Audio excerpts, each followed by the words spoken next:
Herkese selam. Hello. Yine Ridi kanaldayız. Ridi kanal Evet. sohbetlerine hoş geldiniz. Ama bu sefer sonbahar temalı. Evet, Sonbahar gördüğünüz neyse gibi. artık. Bugünkü konumuz Kanada'ya geldiğimizde yaşadığımız zorluklar.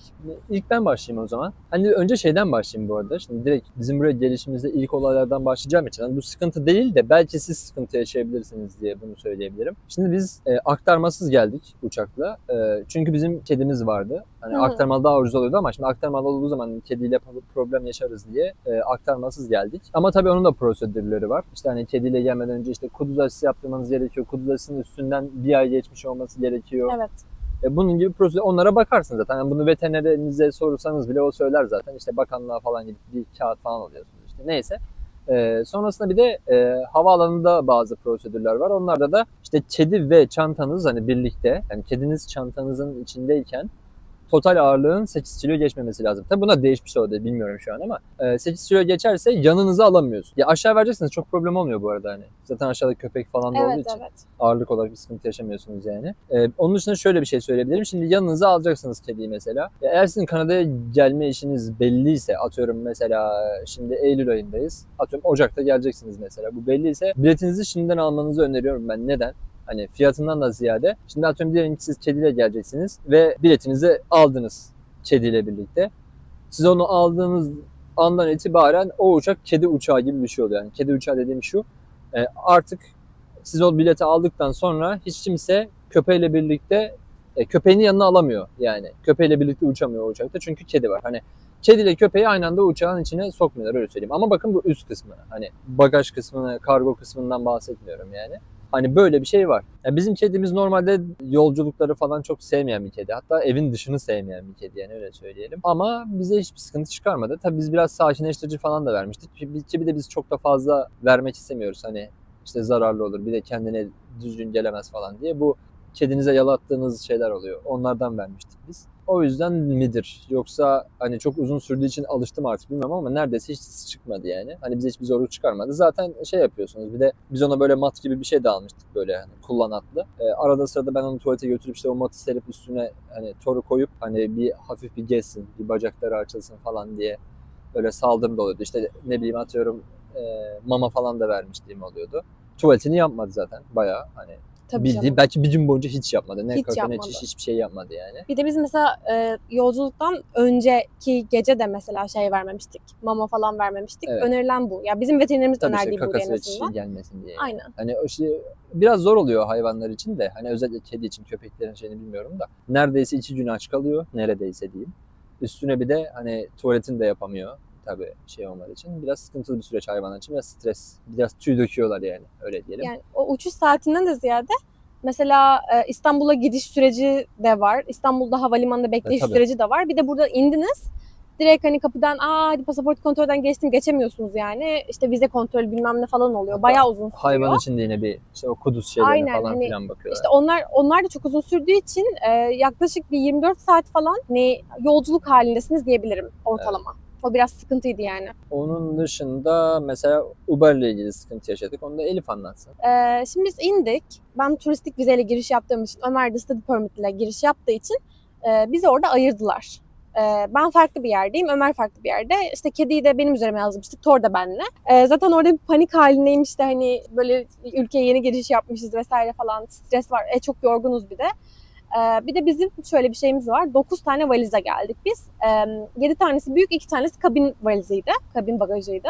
Böyle bir şey de olduğu için biz şöyle düşünmüştük hep hani biz geldiğimizde zaten hani her havalimanında olduğu gibi taksiler bilmem neler yani birçok opsiyon olur ulaşım için. Çünkü sonuçta Türkiye'de bile bu böyle. Burada da buluruz diye düşünmüştük. O yüzden önceden biz herhangi bir araç ayarlamadık yani. Diyorduk ki biz işte Uber'le gideriz yani. Montreal'den de Ottawa'ya geçeceğiz işte o gece. Yani Montreal'de hiç kalmayacaktık. Bu arada Montreal'e inmiştik.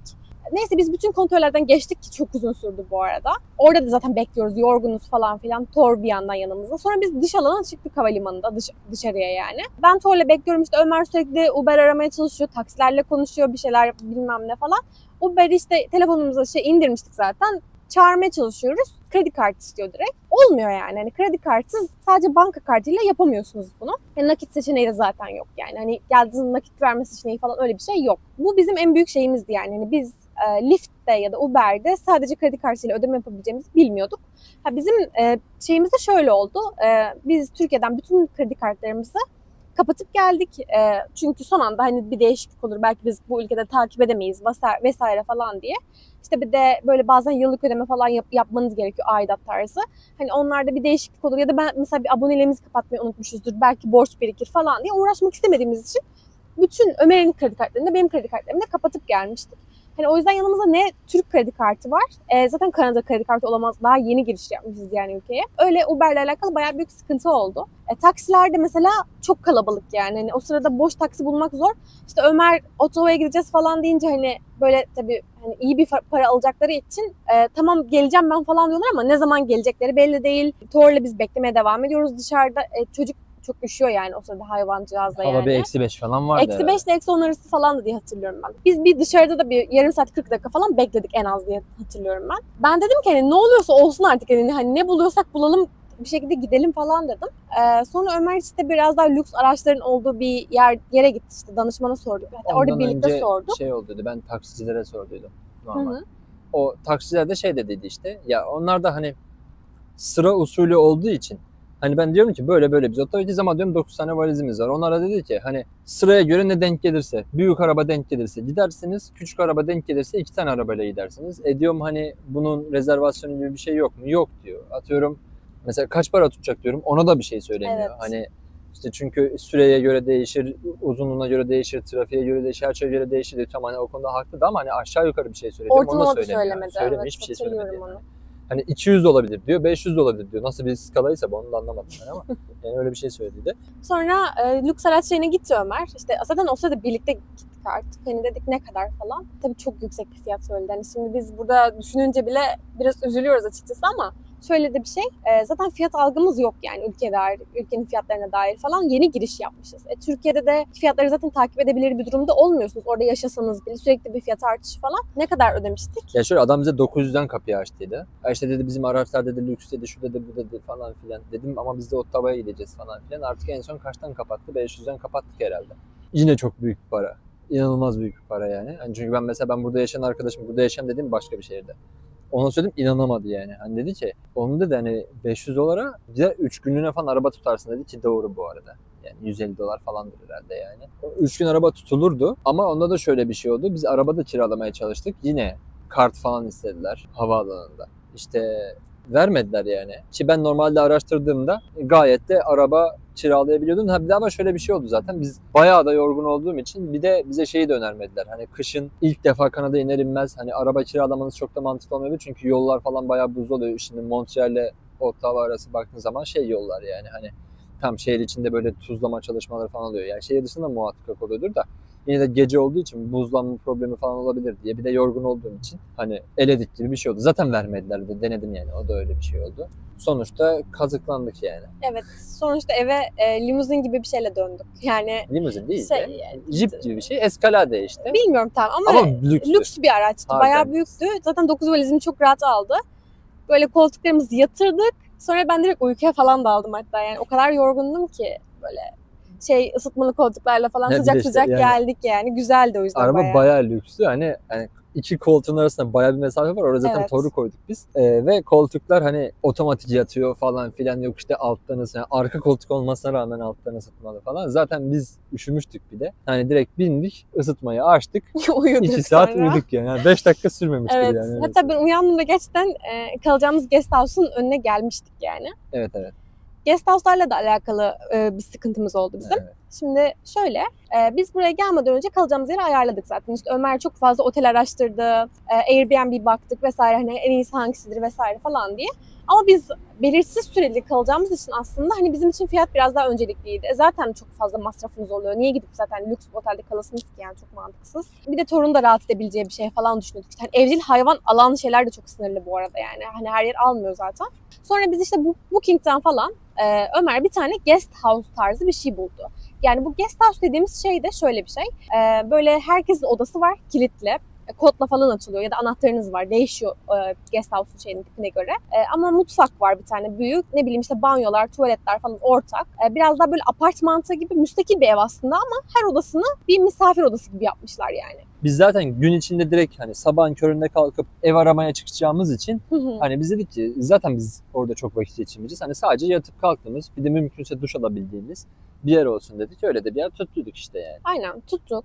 Ondan sonra biz orada 3 günlüğüne tutmuştuk o odayı. Çünkü hani eve ne zaman çıkacağımızı bilmiyoruz. Fazladan para da ödemek istemiyoruz. Mesela sallıyorum 2. günde bulduk evi yani. Neden bir haftalık alalım ki falan diye.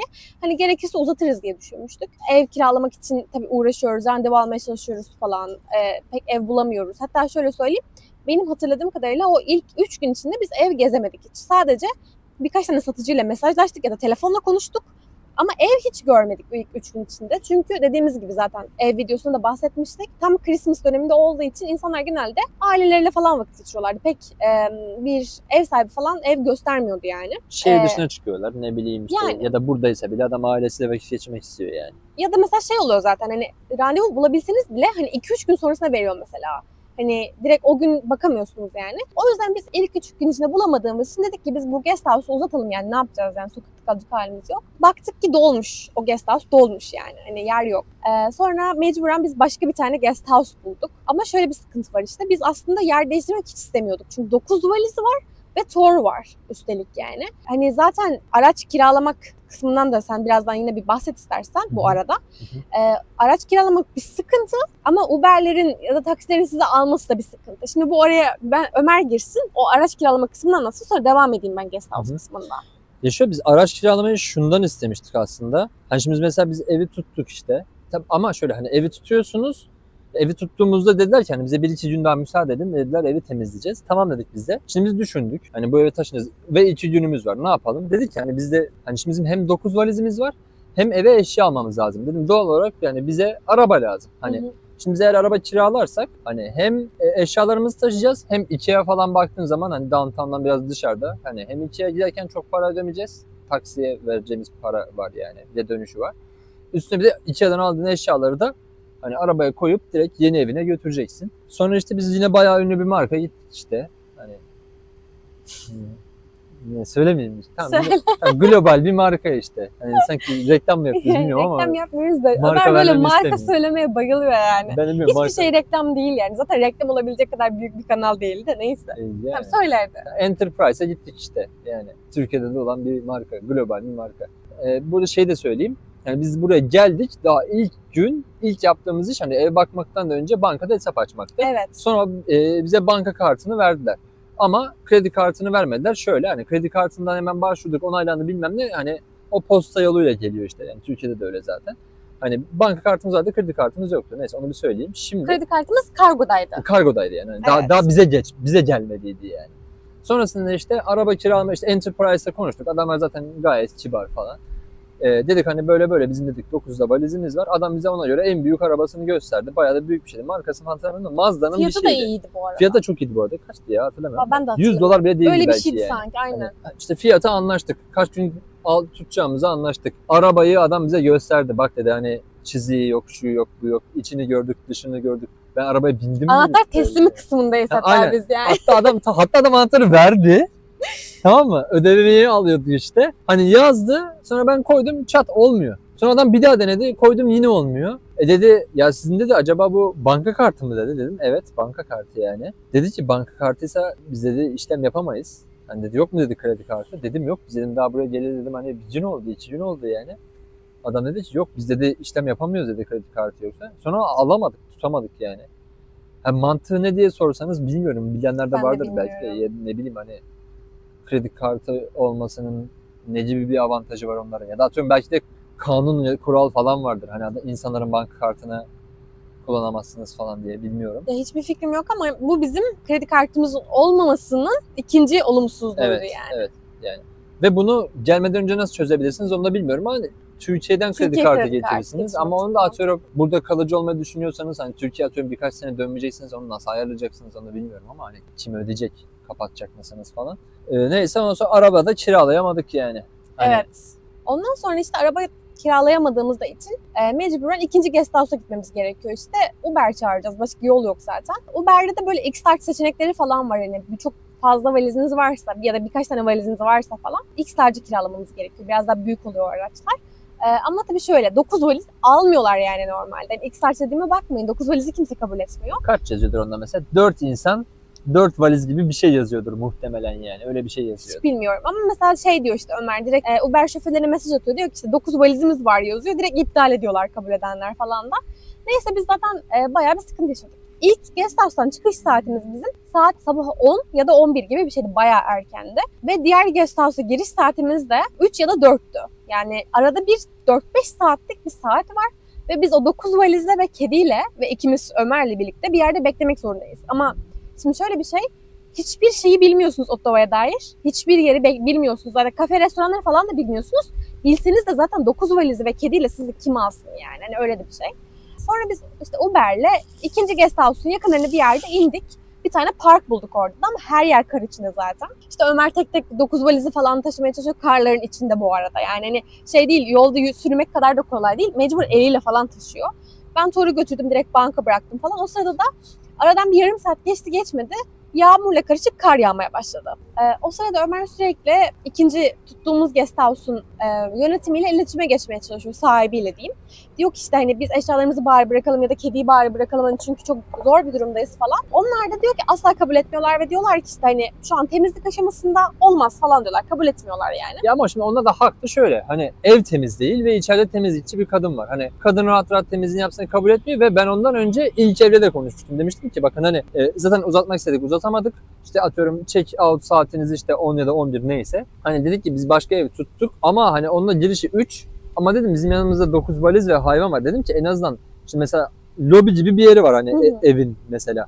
Dedim ki hani valizi bari dedim oraya bıraksak olur mu? Saat 3'e kadar falan orada otursak biz. Odayı boşaltmışız bu arada zaten. Tabii oda falan boş yok. yani. Temizleyecekler ve bu lobi dediğim yer de hani Ortada alakasız yani hiç kimseyle alakası olmayan bir yer. Ya adam dedi ki hayır dedi olmaz dedi yani. Ev dedi terk etmeniz lazım. Bak diyorum ki adama bak diyorum kedimiz var hava diyorum soğuk hani dışarıda kalmaktan başka hiçbir şeyimiz yok falan filan diyorum. O diyor ki hani onu diyor gidin ikinci evle konuşun diyorlar yani. İkinci tuttuğunuz yerle konuşun falan filan demişti. Onlara soruyorsun. Onlar da diyor ki ben diyor temizlik yapacağım. Şey yapamam ki bu ikinci yerin lobisi gibi bir yeri de yoktu. Çok küçücük bir alanı vardı yani sadece. Neyse sonra Ömer işte gide gele ikinci guest house'a gidiyor, kapıları çalıyor, bilmem ne yapıyor. Tekrar yönetime mesaj atıyor falan, bayağı uğraştı o sırada. Sonra bir şekilde kapıyı çala çala falan içerideki temizlik yapan kadına kapıyı açtırmış. Sonra biz dedik işte çok zor durumdayız, sadece kediyi içeri alın bari falan dedik. Sonra dedi ki tamam hani 2 tane dış kapı var gibi düşünün. Ya ilk dış kapıdan girdikten sonra bizim odaya girmeden bir tane daha alan var. Çok küçük ama.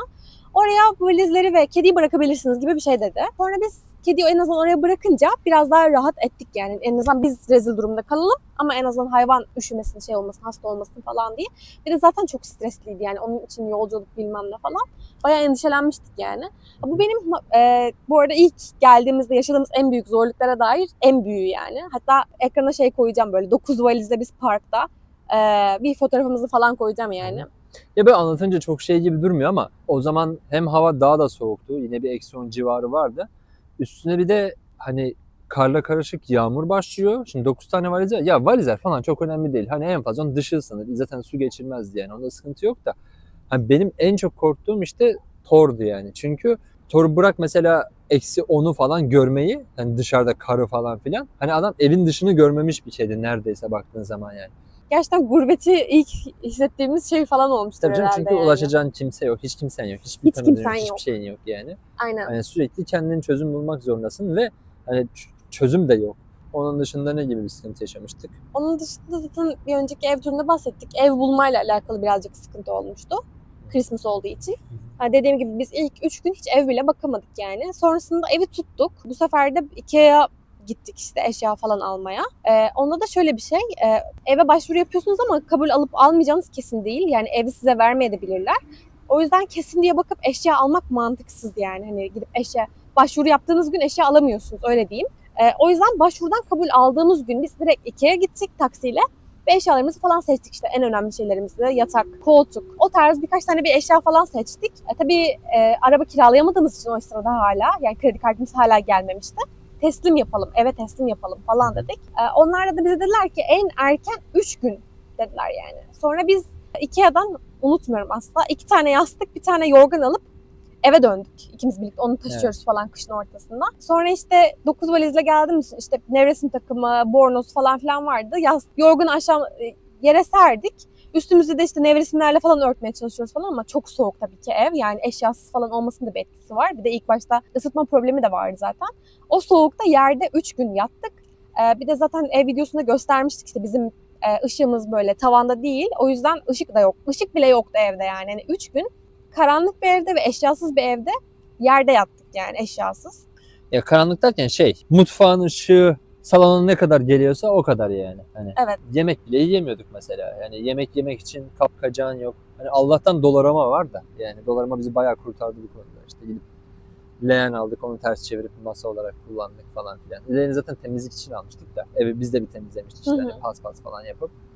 Yani hoş, küçücük ev olduğu için zaten temizlik çok uzun sürmemişti de. Evet. Ama dediği gibi hani 2-3 gün eşyasız kaldık yani. Onda sadece hani yorganın üstüne yattık. Hani yorgan üstü yorgan gibi bir şey yaptık yani. Yorgan üstü nevresim, üzerinde bornozlarımızı falan da sermiştik Aynen, soğuktan yani. Bayağı kötüydü. Bir de o da işte hani çünkü bizim ev zaten kim bilir ne kadar zamandır boş. Üstüne bizim alt katımız da boş herhalde.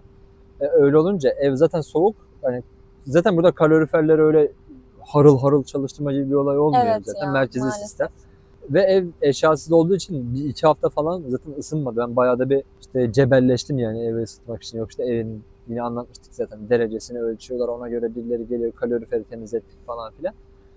Ama ilk etapta bir 2-3 gün bizim bayağı yani fukara böyle Soğuktu. yaptığımız, çaresiz takıldığımız oldu yani. Banka süreçleriyle alakalı kredi kartı konusunda sıkıntı yaşadık herhalde bir gelme süreciyle alakalı. O da ama ya hani herkesin yaşayabileceği bir şey. O işte PTT gibi bir şey kullanıyorlar. Mesela bankaya soruyorum. Banka diyor ki hani bizde gözükmüyor. Onlar PTT gibi olan şeye soruyorlar. Onlar diyor onlar bizden de çıkmış diyor. Hani kartı bir yere bırakmışlar ama nereye bıraktıkları belli değil. Ondan sonrasında onu iptal edip yenisini yaptılar. Yenisi mesela bir hafta sonra geldi yani en geç. Evet ama total bir ayı falan bekledik biz. Tabii bir ay falan bekledim. Ben bayağı hani 4-5 kere yaptım artık. Hani nerede falan diye. Ondan sonra aldık yani. Evet, bir de bu kartsızlık konusunda şöyle bir sıkıntı var. O sırada bizde bir tane kart var sadece. Bir tane banka kartı var. Onu da ya Ömer kullanmak zorunda ya ben kullanmak zorundayım. O sırada ben de dil kursuna gidiyorum bu arada. Ömer okula gidiyor. İşte ilk bir hafta falan kart Ömer'deydi. Bende nakit para vardı sadece. Ama burada mesela ilginç bir şekilde Türkiye'de farklı olan şeylerden biri. Bazı mekanlarda nakit geçmiyor. Sadece kart geçiyor. Mesela kredi kartı ya da banka kartı geçiyor. Nakit asla kabul etmiyorlar falan. Tabii ben de bunu bilmiyordum yani. İşte ilk gün, dil kursunun ilk günü böyle kahve almak falan istemiştim. Gittim, kahve siparişimi verdim. Tam ödeme aşamasına geldik işte, nakit veriyorum falan. Adam dedi ki hani nakit geçmiyor. Hiç kartım yok. Dedim ki o zaman hani iptal eder misiniz falan. Sonra adam o kahveyi bana hediye etmişti yani. Ben de çok böyle aşırı mahcup olmuştum. Çok mutlu olmuştum bir yandan da ama hani kötü de hissetmiştim yani. O yüzden işte ilk bir ayda gelmesinin kredi kartının bir sıkıntı oldu yani. Kredi kartı bize çok yaşatmış ya. Yani burada kredi kartı hani araba almaktan bile önemli yani. Arabasızlıktan bile önemli. Evet. Kredi kartın yoksa burada çoğu şeyi yapamıyorsun yani. Sıkıntılı yani. Mesela şöyle bir şey var. Şimdi ben okul okuyorum tabii. Ben artık bunu her videoda söylememe gerek var mı da. Söyle. Şöyle bir şeyden bahsedeyim önce. Şöyle oldu. Biz dedik ki şehrin merkezinde ev tutalım. Biz dedim en azından Kanada'ya adapte olmamızı, hani Kanada şehre ya da başka bir ülkeye yani. Hani adapte olma sürecimiz biraz hızlanır. Hem dedim şehri tanırız yani. Çünkü bütün olay burada gibisinden düşündük biz. Sonrasında bize downtown'dan tuttuk. Şimdi downtown'dan tutunca ama bu sefer şöyle bir şey oldu. Benim okulum buradan uzakta. Downtown'ın dışında. Çünkü kampüs bayağı büyük. Hatta buradaki en büyük kampüs olduğu için bayağı büyük bir alan lazım. Neyse işte ondan sonra öyle olunca benim okula 2 otobüsle gitmem gerekiyor. Şimdi böyle bir durumda ne yaparsın? Yani bilmiyorsun. Ne yapacaksın? Google haritalardan bakacaksın. Yani Google haritalardan baktığın zaman da şöyle bir sıkıntı oluyor. Mesela sen diyorsun ki atıyorum benim okulum 2'de. Hadi dedim mesela 2 saat pay biçtin. Dedin ki 12'de evden çıkayım. Diyorsun ki ben hani 12'de evden çıkacağım. O zaman otobüslerine bak. Ama işte o şeye bakıyor. Hani saat 12'ye en yakın olan otobüslere bakıyor. Doğal olarak hani bir şey gösteriyor. Şimdi ben o otobüsleri denedim ilk. Hani ilk otobüsü Google haritaların gösterdiği 2 saat sürdü. Yani ben hatırlıyorum ilk günlerim falan bayağı benim 2 saat falan sürüyordu. 1,5'da 2 saat diyeyim yani. Neyse ondan sonra ya dedim hani bu günde hani 2 saat git 2 saat gel. Yani dedim bu çok sıkıntılı bir şey falan. Hani başka şeylere bakıyorum. Bir de soğuk bu arada. Tabii o da var. Ama mesela şöyle arabayla gidersen 15 dakika. Hadi 20 dakika olsun yani. Evet. Hani Google haritada arabayla gitsen 20 dakika ama otobüste 2 saat sürüyor değil mi? Bunun böyle olmaması lazım falan filan. Sonra ben başka uygulamalar falan bakmaya başladım. En son bir tane uygulama buldum, Transit diye bir şey. Yani belki bu Ottawa'da geçerli, belki Kanada'nın tamamında geçerli, bilmiyorum. Sonra o böyle birkaç tane farklı otobüs önerdi bu sefer. Ama bayağı farklı şeyler. Yani çok ayrı ayrı yerlere gitmem gerekiyor. En son artık okuldayken dedim ben bir deneyeyim bunu, hani vaktimin olduğu bir gün. Hani atıyorum öğlen çıktığım bir gün falan. Tabii o zamanlar daha iş de bulamadım yani, öyle söyleyeyim. Ha, orada bu arada sıkıntı var. İş Evet. ondan da bahsedebiliriz. Ondan sonra işte otobüsü ben değiştirdim. Bir denedim. Şu an mesela 1 saate düştü, öyle söyleyeyim. Hani onu denediğim için, o uygulamayı bulduğum için. Hani o yüzden hani ilk geldiğinizde atıyorum böyle okulunuza bir otobüs bile olsa, çok uzaksa böyle, hani en iyi otobüs o mu? Ona bakmanızı öneririm yani. Hani Deneyin. onları, ya gideceğiz otobüsleri çok iyi öğrenmeniz lazım. Bir de işte bir şey oluyor. Mesela diyorsunuz ki mesela otobüse vereceksiniz. Sallıyorum 11 numara gidiyor. 11 numara Terry Fox yazıyor mesela, sallıyorum. Öyle gidiyor. Siz diyorsunuz ki ay tamam 11 numara gittin. Sonra döneceksin, diyorsun ki tamam ben 11 numarayla gittim. Tamam demek ki 11 numarayla döneceğim diye biniyorsun, olmuyor işte. Yani öyle bir şey oluyor. Çünkü biz aynı şeyi yaşadık. Hani okula daha ilk gittiğimiz zaman hani sallıyorum işte 11 Terry Fox'a bindik diyelim. Sonra dönüşte dedi ki tamam yine 11'e binelim. Bu sefer de Terry Fox yazmaz, başka bir şey yazar çünkü hani giderken farklı, dönüşte farklı. Şimdi baktık 11, sallıyorum Britanya yazıyor. Sallıyorum bu arada, öyle bir şey yok da. Bindik ona. Ya sonra gidiyoruz ama yani diyorum ki ya bizim sağ tarafa gitmemiz lazım ama biz sol tarafa gidiyoruz falan. Elif'e ben en son dedim, biz dedim kesin yanlış gidiyoruz. Haritaya bir baktım, biz bayağı gitmişiz bile zaten. Ottawa'nın dışına çıkmışız biz. Ama şey de değil yani. Daha geleli bir hafta önce olmuş, hiçbir yeri bilmiyoruz zaten. Evet. Yani merkeze giden yolları da bilmediğimiz için bayağı gidene kadar hiç fark etmemiştik. Sonra indik. Bu sefer nasıl döneceğimizi de bilmiyoruz. Dedik ki neyse hadi dedik, çok uzaktayız. Biz dedik taksiye binmeyelim dedik hatta ilk başta, hatırlıyor musun? Hı hı. Sonra bekledik, yine uygulamadan falan baktı Ömer, işte bilmem ne şu otobüse bineceğiz dedi. Ona da bindik. Bu sefer o da bizi yine farklı bir yere götürdü. Onu da hatırlıyor musun? Evet, Sonra dedik ki en saçma sapan bir sonunda şey oldu. ya Burak gerek yok böyle bir şey dedik yani. İlk durakta indik zaten. İlk durakta indik, taksiye bindik, taksiyle döndük yani. Ama tabii bilmiyorsunuz yani, hiçbir şey bilmiyorsunuz falan. Yani ilk başta normal yani böyle şeyler, o yüzden çok şey değil. Tabii ya, zaten bunun üzerinden birkaç sene geçtikten sonra böyle zaten gülerek anlatırız ki Evet. şimdiden bile yani. Ama o zamanlar çok zordu böyle. Geçen inanılmaz. Evet, başım falan ağrıyordu sürekli. Ya ama yani, insanın stresten. sinirlenmek de normal işte. tabii Çünkü yani kendi yaptığın bir şeye Ama öğreniyorsun işte. Aynen, Yani öğreniyorsunuz ama. çoğu kişinin yaşadığı şeylerdir bunlar. Yine şimdi aklımıza gelen bir şey, şimdi iş bulma zorluğu. Bir kere buradaki en büyük zorluk şu, Kanada'da benim gördüğüm part-time bir iş olsa bile en önemli şey nedense Kanada tecrübesi istiyorlar. Hani bu artık dille alakalı olabilir ya da atıyorum buradaki kanun kurallara evet, adapte olabilir. olmuş olmanı istiyor olabilirler. Canadian Experience diye geçiyor bu zaten. Hani onu bir aradıkları oluyor genelde. Söylemeseler bile. Hani bu genelde bilinen bir şey. Onun dışında bir de kışın iş bulmak gerçekten çok zor. Şimdi zaten part time iş dediğin zaman genelde hani insanların aklına gelen şey işte garsonluk oluyor ya da atıyorum işte kasiyerlik falan, hani böyle. Yani. Part time iş ne olacak ki başka zaten. Tabii daha iyi işleri olanlar da vardır da. Hı hı. Neyse, bu tarz hizmet sektörleri kışın bayağı ölüyor yani. Hani çünkü hava böyle çok düştüğü zamanlarda, özellikle Ocak ve Şubat aylarında hani şey oluyor artık. İnsanlar eve söylüyor. Çok fazla gelmek istemiyorlar restorana. Yani özellikle gündüz ve hafta içi hani neredeyse hiç müşteri olmuyor neredeyse akşama kadar. Akşam oluyordur muhakkak da. Yani benim şu an çalıştığım yerde yine oluyor da. Ama çoğu yerde olmuyor. Şimdi öyle olmadığı için de hani bırak birilerini işe almayı, hani kışın birilerini işten atmak bile istiyor mekanlar. Çünkü normalde önde 2 kişi, 3 kişi çalışıyor hatta cumartesi atıyorum. Onu 2'ye düşüyorlar. Hatta 2'ye düşürüyor. Hiç iş yoksa birini eve gönderiyor falan filan. Yani buradaki öyle saçmalıklar da var da zaten. Hani öyle şeyler olduğu için iş bulmak da çok zor oluyor. Yani ben şöyle söyleyeyim. Ben özellikle CV hazırladım. Bayağı da bir çıktısını al dedim. Belki 100 mekana yakın Evet ya. CV bırakmışımdır ve hani ne kadar uzak yerlere de bırakmışımdır. Hani şey yapıyordum ben artık, mesela okuldan çıkıp evin yarım saat yürüme mesafesinde inip hani yürüyerek tek tek böyle CV falan bırakıyorum. Hatta adamın biri böyle çok etkilendi de böyle benim CV'de atmam. Ne varsa bunda, oradan da bilmiyorum hani. O işte böyle bayağı o dedi işte impressive bilmem ne falan filan, işte good luck, bayağı bir şey yaptı. Sonra gitti, ben başka bir yere verirken gördü. Dedi, CV'mi aldı hatta benim. Ben dedi işte nerede çalışıyorum dedi ya. Böyle bir filmle ilgili bir şey, film sektörü böyle bir şeyle çalışıyormuş da.